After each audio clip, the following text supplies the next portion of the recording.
Hey guys, it's Manik here. आज की video में हम जानेंगे कि टेक्निकल एनालिसिस एग्जैक्टली होती क्या है, डिफरेंट टाइप्स ऑफ चार्ट्स कौन से होते हैं, सपोर्ट्स एंड रेजिस्टेंसेस क्या होते हैं, एंड लास्टली हम जानेंगे वॉल्यूम्स के बारे में। So let's start the video without any further delay.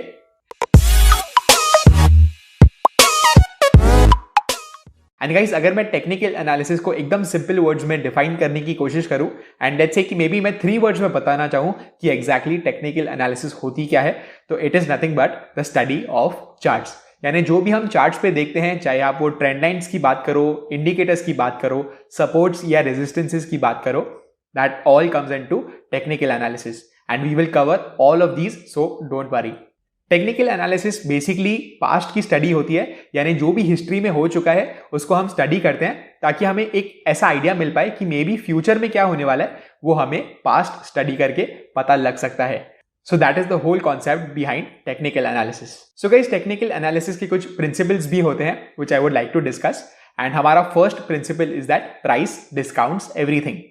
यानी अगर मैं आपको रीसेंट एग्जांपल दूं इसको जस्टिफाई करने के लिए, तो आपने डेफिनेटली अडानी ग्रुप का न्यूज देखा होगा एंड बहुत सारा न्यूज अडानी का फैल गया था and there was a massive down move in the stock as well and काफी अच्छा रिटर्न दिया था इस स्टॉक ने अपने इन्वेस्टर्स को। एंड पूरा ग्रुप, अडानी ग्रुप अगर आप बात करो तो that give phenomenal returns and even 5x 10x returns भी अपने इन्वेस्टर्स को अडानी ग्रुप ने दिया है।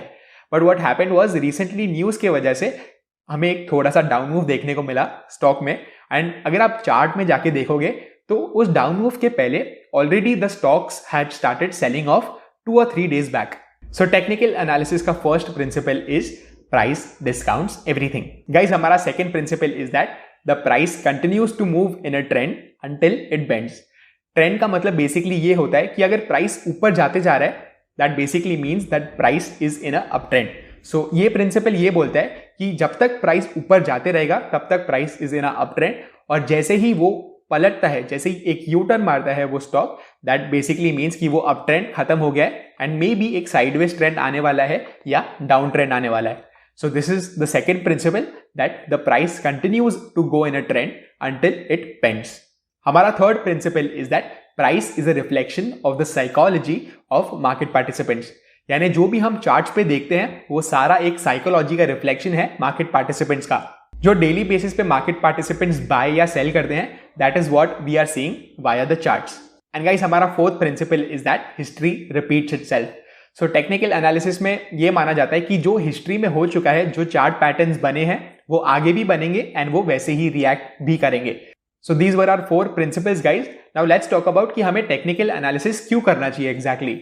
सो लेट्स से कि आपने फंडामेंटल एनालिसिस कोई स्टॉक की विच बेसिकली मीन्स आपने बैलेंस शीट्स पढ़ लिए एंड आपने रिपोर्ट्स देख लिया एंड आपको वो स्टॉक काफी अच्छा लग रहा है, but where should you buy the stock exactly, आपको वो कंफ्यूजन होगा, राइट? बिकॉज आप रैंडमली अगर बाय कर दोगे एंड वहां से अगर मार्केट नीचे आ गया तो आपको लॉस हो सकता है अगर आप इन्वेस्टर हो या ट्रेडर हो। So you should know where you should buy the stock.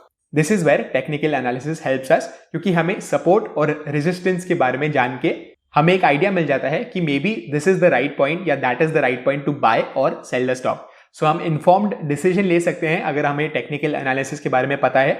So we can buy at the right price as well as sell at the right price. Guys, now let's discuss about the various types of charts. जो 3 हम charts के बारे में बात करने वाले हैं, जो है line chart, bar chart and candlestick chart. So guys, line chart में एग्जैक्टली होता क्या है? Line chart is basically the reflection of just the closing prices. यानी मल्टीपल डेज का आप क्लोजिंग प्राइसेस अगर ले लेते हो एंड उसको एक लाइन जैसे फॉर्मेट में आप जोड़ दोगे, that is nothing but a line chart. And आपको लाइन चार्ट का एग्जांपल अभी स्क्रीन पर दिख रहा होगा। आप अगर मल्टीपल डेज के क्लोजिंग प्राइसेस को सिर्फ कनेक्ट करते हो, so that is nothing but the line chart. हमारा second type of chart is nothing but the bar chart.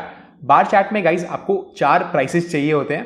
First हमारा है open price, second is high of the day, third is low of the day and fourth is the close of the day. So ये चारों चीजें जानने के बाद you can definitely plot a bar chart. And bar chart is nothing but a vertical line with 2 protrusions on the left side and on the right side, जो basically हमें open, high और low and close के बारे में बताते हैं। तो जो लेफ्ट वाला प्रोट्रूजन है वर्टिकल लाइन में, that is nothing but the open price of the day. जो हमारा राइट प्रोट्रूजन है, that is nothing but the closing price of the day. And जो हाईएस्ट पॉइंट है गाइज उस वर्टिकल लाइन का, that is the highest point of that single day, and जो lowest point है that is the low of the day. So that is nothing but a bar chart. And guys हमारा last chart is candlestick chart. So candlestick chart में भी आपको 4 prices चाहिए, again open, high, low and the close of the day, and you can plot a candlestick chart. So जब भी आपको एक green candle दिखता है गाइस, दैट बेसिकली मीन्स जो ओपन है वो क्लोज के नीचे हुआ है. यानी लेट्स से कि प्राइस अगर 100 में ओपन हुआ है कोई स्टॉक का and by the end of the day वो 110 पे चले गया, so that is a positive close, right. इसलिए उसको ग्रीन में बताया जाता है. And highest point of the day might be even 115 and the lowest point of the day might be 95 rupees. So जो बीच में आपको बॉडी दिख रहा है that is the open and the close. यानी अगर नेगेटिव बॉडी होगा that basically means it's a red candle, which again means कि वो एक नेगेटिव डे था. यानी प्राइस ओपन हुआ 100 पे, वो नीचे चले गया 90 तक एंड क्लोज हो गया मे बी लेट्स से 92 पे. सो वो अगेन एक नेगेटिव कैंडल हो गया क्योंकि प्राइस ने डेप्रीसिएट किया. यानी प्राइस 100 में ओपन हुआ बट वो नेगेटिव क्लोजिंग हमें देके 92 पे क्लोज हो गया. So that is a red candlestick chart. So I hope guys charts were very clear. Now let's move on to supports and resistances. And let's take a very simple example to understand support and resistance. ये assume करो guys कि आपके पास एक tennis ball हाथ में है and आप क्या करते हो, सिंपली उसको बहुत जोर से फ्लोर पे फेंकते हो. तो वो क्या होगा एग्जैक्टली आपके हिसाब से? डेफिनेटली हमें एक बाउंस देखने को मिलेगा, right, because the floor is supporting your tennis ball. उसको नीचे नहीं जाने दे रहा है, आपके नेबर के घर पे या जो नीचे रहते हैं उनके घर पे नहीं जाने दे रहा है, सिंपली बिकॉज अब वो फ्लोर एक सपोर्ट जैसे एक्ट कर रहा है आपके टेनिस बॉल के लिए and it is bouncing back up. And same ways अगर आप सीलिंग पे अपना बॉल फेंकोगे तो अगेन वहां पे एक रेजिस्टेंस जैसे सीलिंग एक्ट करेगा and again that ball will come down. So that is what basically support and resistance is. जब भी आप नीचे बॉल को फेंक रहे हो उसको अच्छा खासा सपोर्ट मिल रहा है and it is bouncing back up. Same ways जब भी आप ऊपर सीलिंग पे फेंक रहे हो again it is resisting from going upwards and ceiling पे रेजिस्टेंस लेके that ball is coming back down. So in the markets इसको हम कैसे एनालाइज कर सकते हैं? नीचे जो फ्लोर है हमारा उसको हम डिमांड मान सकते हैं एंड ऊपर जो है हम रेजिस्टेंस मान सकते हैं, सिंपली बिकॉज हमें बहुत सारा रेजिस्टेंस मिल रहा है तो price will fall down from that level. And अगर हमें नीचे सपोर्ट मिलता है तो वहां से प्राइस वापस से ऊपर जा सकता है. And let's just take a quick example.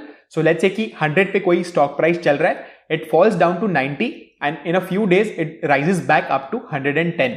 तो आपको क्या दिख रहा है गाइस कि 100 पे प्राइस था, पहले 90 तक गया, वहां पर some sort of support market ने उस प्राइस को दिया, काफी सारे बायर्स आ गए, काफी सारा डिमांड मिला उस एरिया में. उसके बाद एक अच्छा सा 110 पे हमें राइज देखने को मिला which was even more than 100 rupees जहां से प्राइस शुरू हुई थी, राइट. एंड 110 से लेट्स अज्यूम वापस से market comes back down to 90 rupees.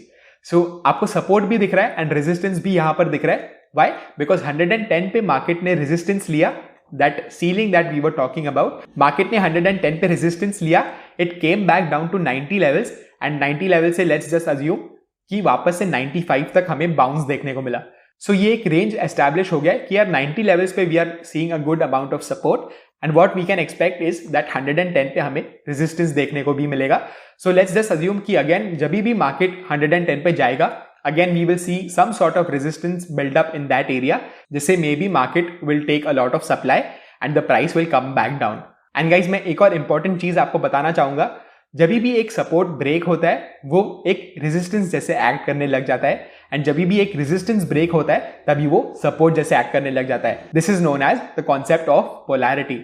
So exactly ये चीज होती कि well let's discuss. So let's say कि जब भी सपोर्ट ब्रेक होता है, व्हाई डज दैट हैपन? क्योंकि अगर सपोर्ट ब्रेक हो रहा है, लेट्स से हम प्राइस की बात कर रहे हैं एंड सेम एग्जांपल लेते हैं उस 90 एंड 110 लेवल्स की, जो हमें 90 पे सपोर्ट दिख रहा था एंड 110 पे रेजिस्टेंस दिख रहा था.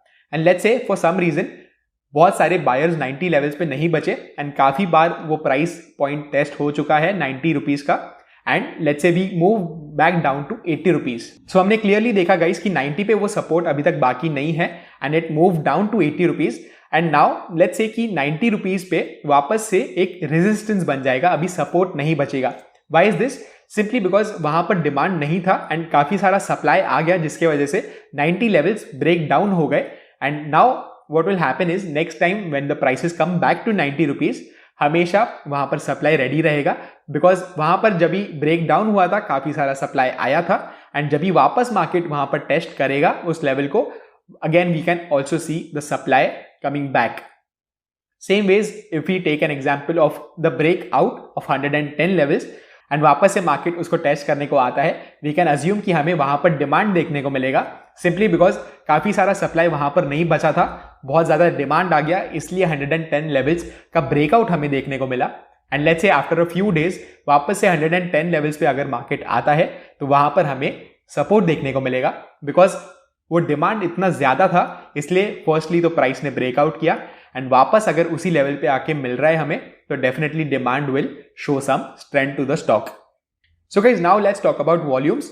वॉल्यूम्स एग्जैक्टली होते क्या है? लेट्स से कि आप मेरे से कोई शेयर खरीदते हो, let's just take an example of Reliance, and may be you want to sell for profit and I want to buy it from you because I expect कि रिलायंस और भी ऊपर जाएगा, तो मैं आपसे एक शेयर परचेज कर रहा हूं, सो उसका वॉल्यूम हो गया 1। आपने वो अपना स्टॉक मुझे दे दिया, I bought it from you, तो इसलिए वो एक शेयर का ट्रांजैक्शन कंप्लीट हो गया and that determines 1 volume of that transaction itself, right? So volumes is that basically. और कोई भी स्टॉक को अगर मूव करना है गाइस तो एक काफी बड़े वॉल्यूम की जरूरत है। सो ये बड़ा वॉल्यूम एग्जैक्टली आएगा कहां से गाइस? ये बड़ा वॉल्यूम आएगा एक तो हम जो बाय कर रहे हैं उससे आएगा, एंड ऑल्सो जो बड़े इंस्टीट्यूशंस हैं जिनके पास करोर्स ऑफ रुपीज है, thousands of crores of rupees है, जब भी वो स्टॉक को परचेज करेंगे उससे हमें क्लियरली दिखेगा कि यार ये स्टॉक में काफी ज्यादा वॉल्यूम बढ़ रहा है, एंड वी कैन अज्यूम कि may be the stock will go much higher because there seems to be a lot of volume playing out in that stock.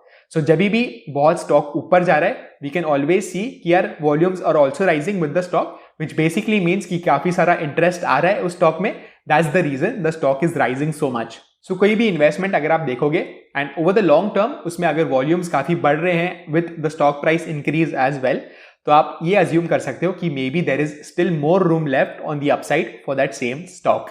So technical analysts exactly यही करते हैं कि वो range के बाद जो breakout होता है, जैसे हमने बात किया 110 लेवल्स एंड 90 लेवल्स की, तो लेट्स से कि 110 लेवल्स के ऊपर बहुत अच्छे वॉल्यूम्स के साथ हमें ब्रेकआउट देखने को मिला, so that basically means the price might move even higher and technical analyst इसको अपॉर्चुनिटी जैसे देखते हैं एंड वो स्टॉक को बाय कर लेंगे, which makes the price go even higher. So that was it about the volumes guys. आज के वीडियो में हमने टेक्निकल एनालिसिस के बारे में जाना, डिफरेंट टाइप्स ऑफ चार्ट्स के बारे में जाना, हमने सपोर्ट्स एंड रेजिस्टेंसेस के बारे में भी जाना, एंड लास्टली हमने वॉल्यूम्स के बारे में डिस्कस किया। In the next video, we'll cover chart patterns, indicators and trend lines. And I hope you liked this video. अगर आपको वीडियो पसंद आया, make sure to smash the like button so that I really come to know कि आपको actually video पसंद आया। And मैं आपको मिलता हूं अगले वीडियो में।